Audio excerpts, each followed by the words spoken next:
Hi, I'm Neha Sahai, clinical nutritionist and wellness consultant, and today we are going to be talking about PCOS. What is PCOS? Polycystic ovary syndrome.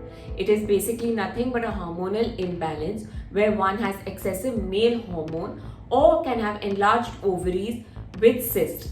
Cyst is a result and not the cause of PCOS. PCOS is a syndrome and not a disease. What causes PCOS? Well, it is not very well known and it could be genetic or environmental factors.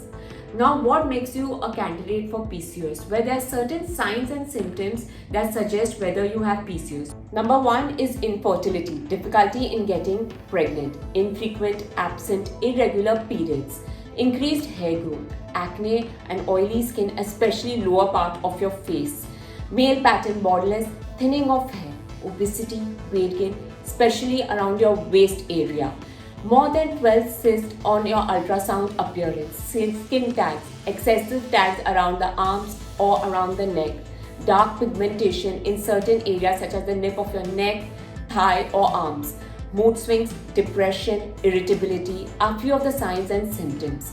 Now, how can we know that we are actually a candidate of PCOS even though we have these signs and symptoms? Well, we can do a simple blood test, or we can do the ultrasonography of your pelvis, or your healthcare provider will look at your history and observe your body for these signs and symptoms.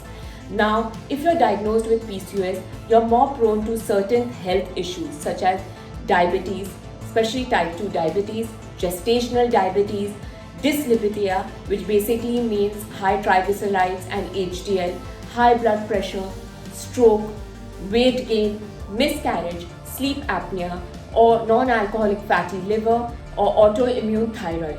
You may also be liable for uterine cancer.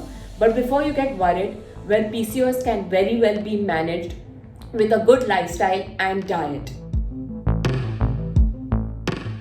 The purpose of a diet is to improve insulin sensitivity, to achieve weight loss, to prevent comorbidities, and to support hormonal balance.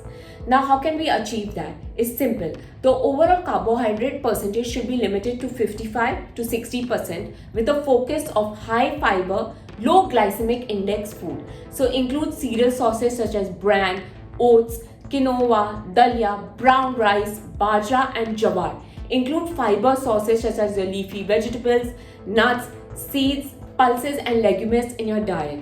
Your diet should have more protein and fat in comparison to carbohydrates. So include good quality lean protein coming from your legumes, lentils, nuts and seeds.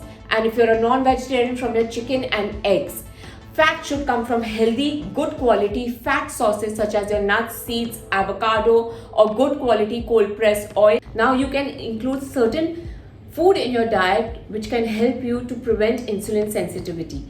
Number one is bitter ground, which is your karela, cinnamon, methi seeds, ginseng can be included as a part of your diet so that you can control your insulin sensitivity. More than one what should eat is what they should avoid when you have PCOS. Number one in my list is dairy. Yes, most people know today milk and milk related products are loaded with hormones. Unless you get ethically sourced milk, it's better to limit or totally avoid dairy from your diet. Number two is gluten. Try to avoid gluten for a good 3 months and see if it affects your PCOS. Gluten, which is found in wheat, barley and rye, can cause inflammation in the gut which can trigger various autoimmune disease. One should limit sodium intake as PCOS causes immense bloating to some people. So reduce your salt intake. Now, obviously, the biggest enemy in PCOS is sugar.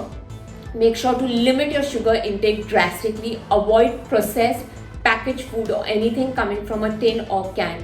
Certain vitamins and minerals can also be added in your diet which your healthcare provider or your nutritionist will suggest. One is omega-3, as it reduces your cortisol levels, which will help to reduce your stress and anxiety. At the same time, it reduces inflammation in your body. Another good supplement to add in your diet is magnesium.